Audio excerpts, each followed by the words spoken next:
Bismillahirrahmanirrahim. Alhamdulillahilladzi a'azza wa adall. A'azza man hadahu wa adalla man adall. Ashhadu an la ilaha illallah wahdahu la syarika lahu fima qaddara wa fa'al. Wa ashhadu anna sayyidana Muhammadan abduhu wa rasuluhu alladzi afdalu man arsal. Allahumma salli wa sallim wa barik ala sayyidina Muhammadin alladhi anzara wa bashara wa sahal wa ala alihi wa sahbihi wa zurriyatihi wa atba'ihi ila yaumin tahayyara fihi man aqal, amma ba'd. Yang kita hormati dan kita cintai para habaib dan para alim ulama, para muhibbin, hadirin, hadirat rahimakumullah. Alhamdulillah wa syukurillah, puji syukur kehadirat Allah subhanahu wa ta'ala yang pada malam ini Allah subhanahu wa ta'ala memberikan kita hidayah dan taufiknya serta inayah sehingga kita bisa bertemu, berkumpul kembali di majelis yang penuh dengan berkah dan rahmat ini. Salawat dan salam keharibaan junjungan kita, kekasih Allah Nabi besar Muhammad sallallahu alaihi wasallam dan seluruh keluarga serta sahabat, zuriat dan pengikut beliau sampai hari kiamat. Para muhibbin rahimakumullah, al-hikmatul hadiyatu wal 20 ba'dal mi'ah minal hikamil ataiyah. Hikmah yang ke-121 dari Al-Hikam. Qala al-Imam Ahmad ibnu Athaillah Sakandari rahimahullah, nafa'ana bi'ulumihi wa asrari. Berkata pengarang Imam Ahmad bin Athaillah As-Sakandari, la nihayata limazammika in arja'aka ilaika wa la tafrugu madaihuka in azhara judahu alaik. Yang artinya tidak ada kesudahan bagi engkau celaan-celaan jika Allah subhanahu wa ta'ala mengembalikan engkau kepada engkau, dan tidak habis puji-pujian untuk engkau jika Allah menampakkan kemurahannya atas engkau.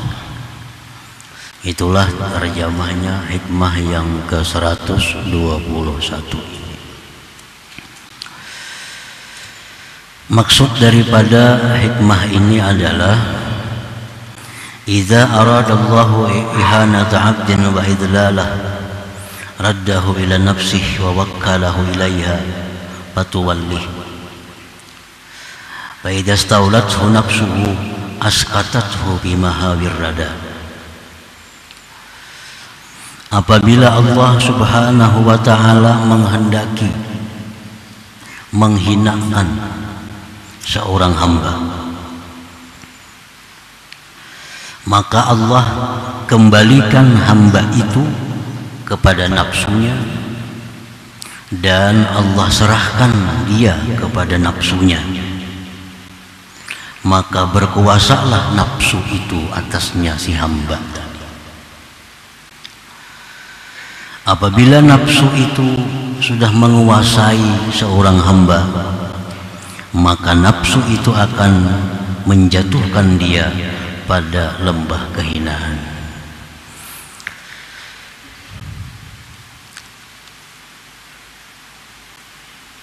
Jadi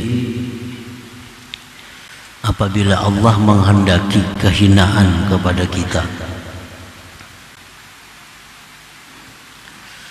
maka Allah serahkan kita ini kepada nafsu kita, sehingga kita ini selalu diatur, dipimpin oleh nafsu kita. Dan apabila kita sudah di bawah kendalinya nafsu, di bawah pimpinan nafsu, maka pasti nafsu itu akan menjatuhkan kita kepada jurang kehinaan. Fala nihayata limadhamik ayyuhal abdu in raddaka ila nafsik. Maka tidak ada kesudahan bagi engkau wahai hamba segala macam celaan apabila Allah kembalikan engkau itu kepada nafsu engkau. Nah, apabila sudah Allah mengembalikan kita, menyerahkan kita kepada nafsu kita, maka diri kita ini penuh dengan segala macam celaan-celaan yang tidak ada kesudahan. Segala macam sifat yang buruk ada pada diri kita. Segala macam sifat yang tercela ada pada diri kita. Apabila Allah sudah menyerahkan kita kepada nafsu ini, apabila Allah sudah mewakilkan untuk mendidik, memimpin kita kepada nafsu kita, maka diri kita ini penuh dengan celaan-celaan. Lianna nafsa mamba'u syurur wal hawa. Karena nafsu itu sumber kejahatan dan kehinaan. Nah, nafsu itu sumbernya kehinaan, sumbernya kejahatan. Nah, kalau kita dipimpin oleh nafsu, kalau Allah sudah menyerahkan kita kepada nafsu, maka kita akan jatuh di dalam kehinaan. Wadzalika alamatul wabal wal khusran wa sukutika min ainir rahman. Dan itu tanda kecelakaan, tanda kerugian dan jatuhnya engkau dari pandangan Allah Subhanahu wa ta'ala. Nah, para muhibbin rahimakumullah, kenapa sebabnya nafsu itu menjadi sumber kejahatan, sumber kebinasaan, sumber kehinaan? Karena pada diri si nafsu itu terkumpul sifat-sifat yang tercela. Tidak ada sedikit pun nafsu itu mempunyai sifat yang terpuji, walaupun secara zahir terpuji, tapi hakikatnya adalah apabila itu dari nafsu maka pasti tercela.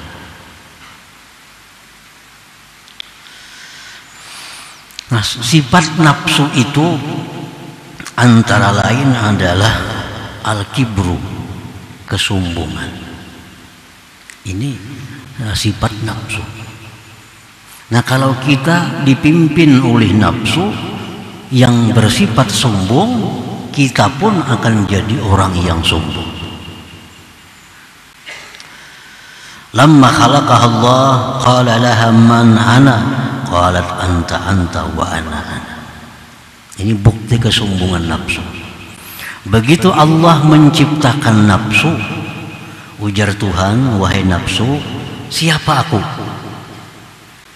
Nafsu menjawab, engkau, ana, aku.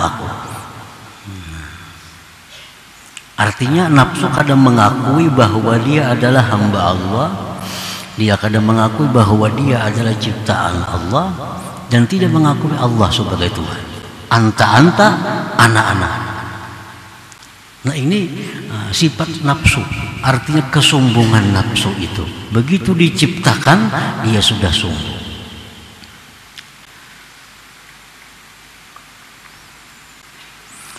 Nah, para muhibbin rahimakumullah, kalau kita ini sudah menjadi orang yang sombong, nah, maka sulit untuk diharapkan kebaikan pada diri kita. Sulit bimbingan masuk kepada kita, sulit nasihat itu masuk kepada kita kalau dalam hati kita ini ada sifat sombong itu. Ini akibat kita diserahkan Allah kepada nafsu, sehingga nafsu yang mengendalikan kita ini. sombong. Allah sudah menyatakan dalam Al-Quran, innahu la yuhibbul mustakbirin.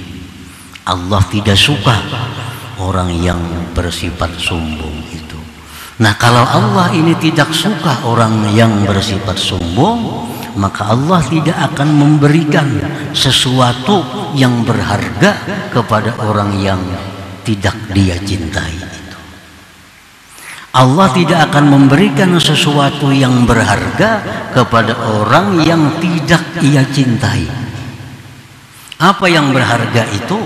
Antara lain hikmah, ilmu-ilmu rahasia, ilmu-ilmu ma'rifat. Nah, ini Allah pasti tidak akan memberikan kepada orang yang tidak disukainya. Orang sombong termasuk orang yang tidak disukai oleh Allah Subhanahu wa ta'ala. Nah, para muhibbin rahimakumullah, dalam hati kita ada sombong, maka nasihat-nasihat agama tidak akan bisa masuk ke dalam hati kita. Nasihat Al-Quran tidak akan masuk ke dalam hati yang di situ sombong. Nasihat-nasihat dari Rasulullah Sallallahu Alaihi Wasallam tidak akan masuk ke dalam hati yang di situ ada sifat sombong. Allah berfirman, sa'asrifu an ayati alladzina yatakabbaruna fil ard bighairil haqq.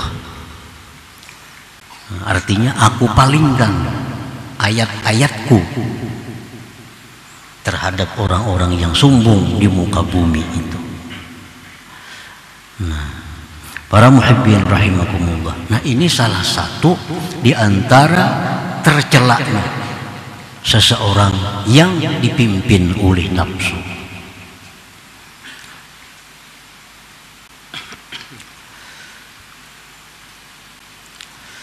Wa minha hubbul mal wasyarab wal jah.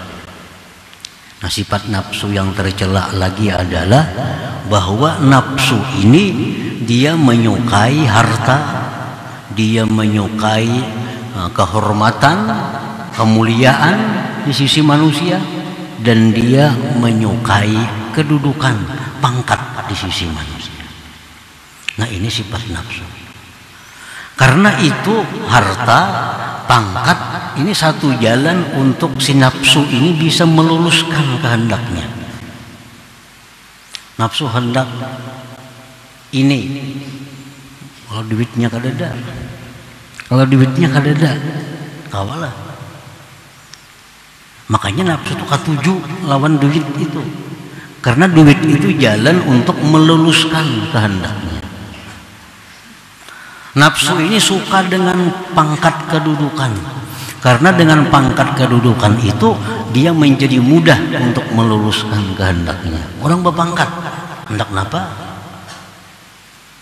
Orang bawahannya, tukarakan aku ini, sediakan ini. Orang berpangkat, otomatis bawahan ini menyiapkan apa yang dikehendakinya. Nah, nafsu itu suka dengan kedudukan, kepangkatan.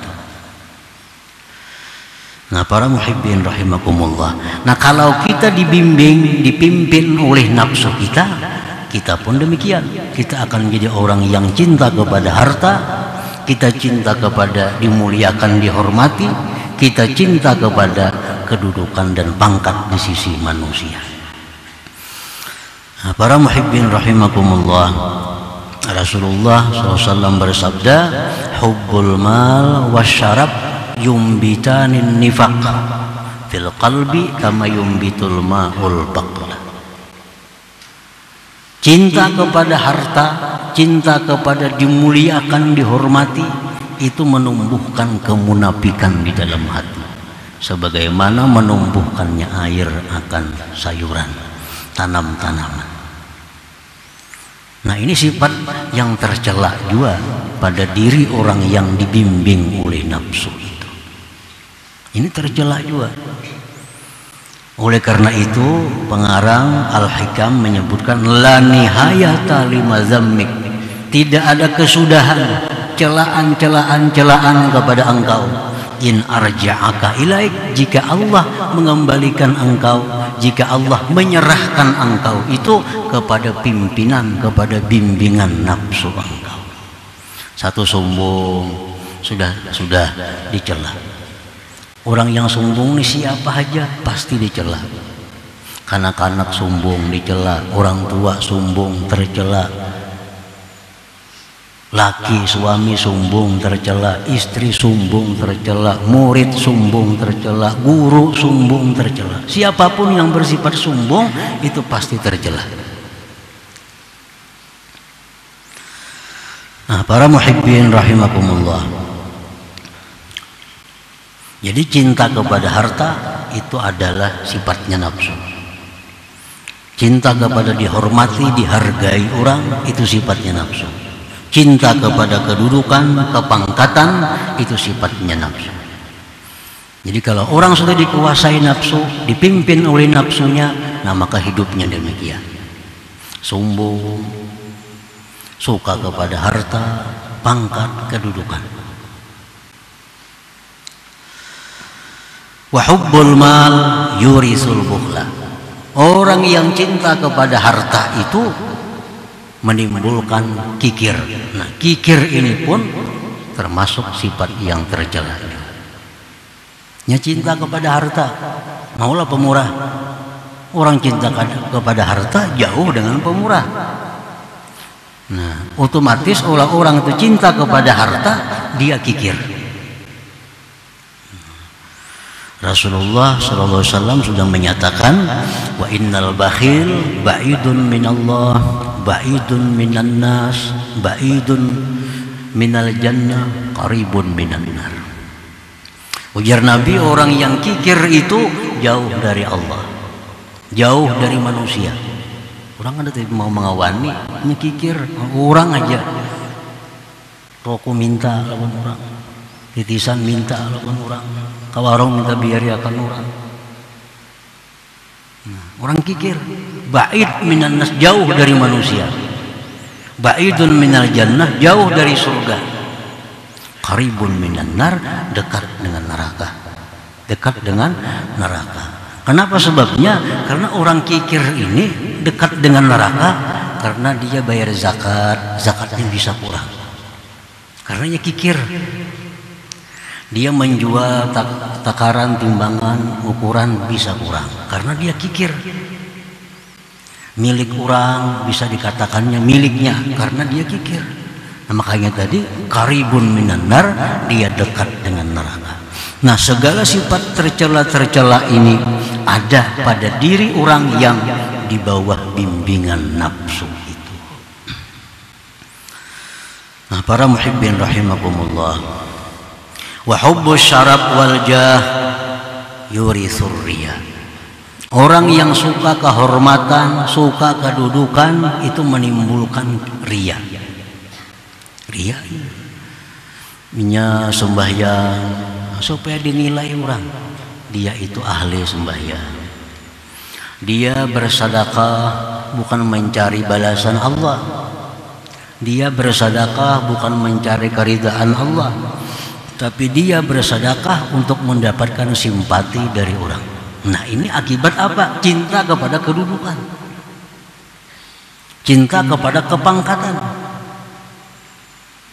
Mestinya sedekah itu mencari keridhaan Allah. Ya, paling inting mencari surga, sedekah. Nah, orang ini dia bersedekah bukan mencari keridhaan Allah, bukan mencari surga, tapi yang dia cari adalah agar orang bersimpati kepadanya, agar orang menyebutnya pemurah dan lain sebagainya. Nah, ini akibat dari cinta kepada kepangkatan, kedudukan itu. Nah, ini pun sifat tercela juga. Nah, jadi segala macam celaan-celaan itu ada pada diri orang yang dibimbing oleh nafsunya itu. Nah, para muhibbin rahimakumullah,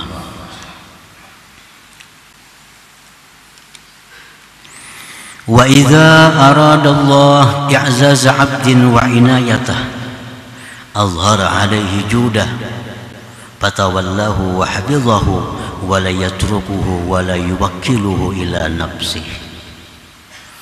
Dan apabila Allah Subhanahu wa ta'ala menghendaki memuliakan seorang hamba, Allah menghendaki memuliakan hamba ini, Allah nampakkan atas hamba itu kemurahannya, maka si hamba ini Allah pimpin, si hamba ini Allah pelihara, si hamba ini tidak Allah tinggalkan, tidak Allah serahkan kepada nafsunya. Ini kalau Allah hendak memuliakan seseorang, maka seseorang ini langsung dipimpin oleh Allah, dijaga oleh Allah, kada Allah serahkan kepada nafsunya.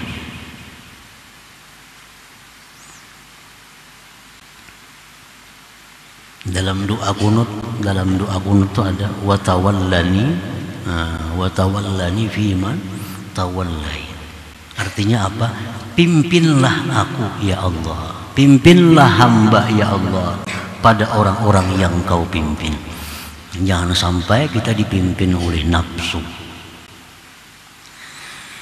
Wa idza aradallahu i'zaza 'abdin, bila Allah menghendaki memuliakan seorang hamba, wa inayatah, dan menolongnya, azhara alaihi judahu, Allah nampakkan atas hamba itu kemurahannya, maka Allah pimpin dia, Allah jaga dia, Allah tidak tinggalkan dia, dan Allah tidak menyerahkannya kepada nafsunya. Fala tafrugu madaihuka ayyuhal abdu in azhara judahu alaika fatawallaka wa hafizaka bi'inayatihi wa hajazaka min nafsik. Maka tidak habis pujian-pujian kepada engkau wahai hamba, jika Allah itu menampakkan kemurahan atas engkau, Allah yang memimpin engkau dan menjaga engkau. Nah, kalau sudah Allah memimpin seorang manusia, Allah yang menjaga manusia ini, maka puji-pujian ditujukan kepada manusia itu tidak ada habis-habisnya. Ini orangnya kumpulannya sifat terpuji ada pada diri orang itu. Kalau orang ini di bawah daripada bimbingan Allah Subhanahu wa ta'ala. Contohnya para nabi. Nah, itu para nabi. Khususnya Rasulullah, Nabi kita Sayyidina Muhammad sallallahu alaihi wasallam, ini langsung dipimpin oleh Allah. Addabani Rabbi fa ahsana ta'dibi. Ujar Nabi, aku langsung dididik oleh Allah, Allah membaguskan pendidikanku. Nah, oleh karena itu segala sifat kemuliaan ada pada diri Rasulullah sallallahu alaihi wasallam. Bagaimanapun kita puji Rasulullah, pujian kada akan habis untuk beliau. Segala macam pujian dialamatkan kepada Nabi. Nah, itulah contoh manusia yang langsung dipimpin oleh Allah Subhanahu wa ta'ala. Wala tafrugu madaihuka, ujar Imam Ahmad bin Athaillah, in azhara judahu alaika. Nah, tidak ada habis puji-pujian engkau jika Allah sudah menampakkan anugerah kepada engkau. Kalau Allah memimpin kita, Allah membimbing kita, segala sifat terpuji ada pada diri kita. Nah, para muhibbin rahimakumullah. Nah, kemudian sesudah kita mengetahui bahwa bila Allah hendak menghinakan seseorang, Allah serahkan ini orang kepada nafsu untuk membimbingnya, sehingga orangnya selalu memikirkan kepentingan-kepentingan duniawinya. Kalau Allah menghendaki memuliakan seseorang, Allah pimpin langsung, Allah didik langsung, Allah jaga langsung orangnya, sehingga dia menjadi terpuji dan mulia. Nah, lalu bagaimana kita caranya agar kita ini termasuk orang yang dibimbing oleh Allah? Bagaimana kita supaya jadi orang yang dibimbing oleh Allah, jangan orang yang diserahkan Allah kepada nafsu itu. Nah, Rasulullah sallallahu alaihi wasallam beliau mengajarkan kepada kita doa. Nah, doa ini salah satu di antara sekian macam cara agar kita jadi orang yang dibimbing Allah. Salah satunya doa. Nah, Rasulullah Shallallahu Alaihi Wasallam dalam doa beliau yang pendek tapi mencakup, Allahumma la takilni ila nafsi tarfata ain. Nah, itu doa Nabi. Allahumma la takilni ila nafsi tarfata ain. Nah, pendek aja doanya. Allahumma ya Allah, la takilni, janganlah engkau serahkan aku, jangan engkau serahkan aku ila nafsi, kepada nafsuku, tarfata ain, sekejap mata jua pun. Artinya kalau kita ini diserahkan Tuhan kepada nafsu, semenit saja hancur kita. Kita jadi orang yang hina. Apalagi berhari-hari, apalagi berbulan-bulan nafsu mendidik kita, apalagi nafsu bertahun-tahun membimbing kita. Nabi sekejap mata aja beliau berlindung kepada Allah daripada bimbingan nafsu ini. Nah, itu doa yang pendek dari Nabi. Allahumma ya Allah ya Tuhanku, la takilni, jangan engkau serahkan aku, nah, jangan engkau antar aku ila nafsi, kepada nafsuku, tarfata ain, sekejap mata jua pun. Nah, ini termasuk doa yang mesti jadi amaliyah kita. Ini termasuk doa yang jadi wirid kita, agar kita ini selalu dibimbing oleh Allah, agar kita selalu dipelihara oleh Allah, jangan diserahkan kepada selainnya seperti nafsu tadi. Nah, para muhibbin rahimakumullah, jadi itu antara lain caranya agar kita selalu berada dalam bimbingan Allah. Nah, orang yang dibimbing Allah ini, kalau dia ada ingin berbuat satu maksiat, hendak berbuat satu maksiat, orang ini dihalangi oleh Allah sehingga dia gagal melakukan maksiat itu. Ini tanda orang yang dibimbing oleh Allah. Seperti Imam Harith Al-Muhasibi, beliau mempunyai satu karamah di mana kalau beliau itu dihidangkan makanan yang syubhat atau makanan yang haram apalagi, maka tangan beliau itu bergetar. Nah, bahwa ini makanan jangan dimakan, ini ada haramnya. Nah, ini contoh orang yang dibimbing oleh Allah. Begitu hendak melakukan sesuatu yang jahat, nah, dihalangi sehingga tidak jadi melakukan kejahatan itu. Selalu kesulitan untuk melakukan kemaksiatan, selalu gagal bila merancang kemaksiatan. Ini alamat orang yang dijaga, dipelihara oleh Allah Subhanahu wa ta'ala. Nah, sebaliknya apabila kita merancang satu kejahatan berhasil, merancang satu maksiat, mencita-cita maksiat jadi, merancang kebaikan gagal, ini alamat bahwa kita ini bimbingan hawa nafsu, bukan bimbingan Allah Subhanahu wa ta'ala. Nah, kalau demikian halnya, maka orang ini banyak-banyak dalam sehari minta kepada Allah, Allahumma la takilni ila nafsi tarfata ain. Itu nah, 1000 kali ke sehari, 100 kali ke sehari. Kalau sudah ada tanda-tanda kita dibimbing oleh nafsu, hendak maksiat jadi, hendak maksiat jadi, hendak membaca Quran ada halangan, tamulah datang apalah, hendak ini kebaikan ada aja halangannya, hendak menuntut ilmu ada aja halangannya. Nah, ini berarti ini di bawah bimbingan nafsu. Nah, ini perbanyak doa. Tiap sembahyang 10 kali ke 100 kali ke, Allahumma la takilni ila nafsi tarfata ain, jangan kau serahkan aku wahai Tuhan kepada nafsuku, sekejap mata jua pun jangan kau serahkan. Nah, para muhibbin rahimakumullah, nah, selanjutnya cara agar kita selalu bimbing oleh Allah, tersebut di dalam hikmah yang berikutnya, yaitu hikmah yang ke-122. Hadratin Nabi sallallahu alaihi wasallam. Al-Fatihah. A'udzubillahi minasyaitonir rajim. Bismillahirrahmanirrahim. Iyyaka nasta'in ihdinas siratal mustaqim. Ya Allah biha, ya Allah biha, ya Allah bihusnil khatimah. Ya Allah biha, Allah biha, ya Allah bihusnil khatimah. Ya Allah biha, ya Allah biha, ya Allah bihusnil khatimah.